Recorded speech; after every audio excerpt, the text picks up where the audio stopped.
Thanks, Adam. I think it's a really interesting presentation, and also what I think is very important in your work is that you study the regular entertainment games, because they are really there's no difference between games and serious games if they're done well, and you learn a lot from that. And I'm also very glad to see somebody from Hopwood University, because I graduated there in 1997 at SimCity, and I was the first one doing something in games, so I'm really happy. Are there any questions for Adam?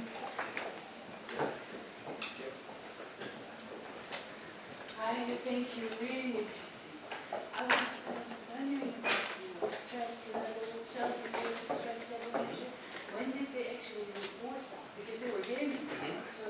Yes, was the question clear for everybody? She wanted to know when did they actually do this dial measurement. The dial measurement occurred right after they played the game. They finished their game, they spent about a minute, and then they went right back and they watched the video of everything that they had done in the game. They watched their own video, the camera was fixed to their own actions, they saw everything that they were doing, and that's going to happen. Sorry if that wasn't more clear. So you could also consider that doing that with your food, that's at the moment itself, because I can imagine that the stress you have afterwards is not completely related to the stress you had at the moment itself. Yeah, that is an issue. I mean, the question is, how do you get around that? You can't ask them to report their awareness during the game, because you saw the guy's face, you saw what goes on in these games. You can't talk your way, you can't be talking. No, but with your food, you know, when you're stressed, you're already cramping your food and making it. Yeah. Thanks. Here's a question. Yes, yes.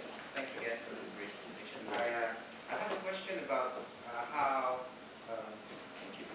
My question is about how stressful actions, like repetitive pressing, correlate with actual heart rate or things like that.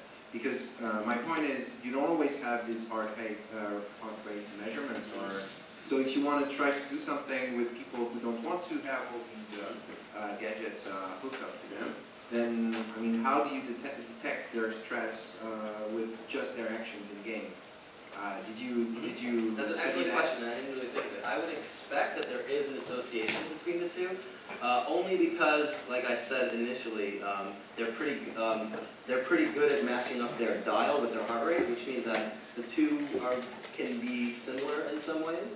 And so if we did notice an association between the stress and how good they are, then maybe one step further. And but I don't have a definitive answer on that. It's a great question, and I'll do the analysis. I didn't think of it. I did not do that, and I didn't look at that at all.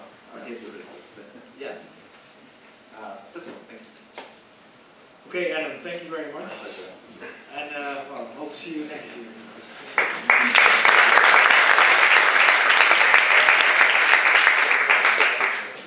Last but not least,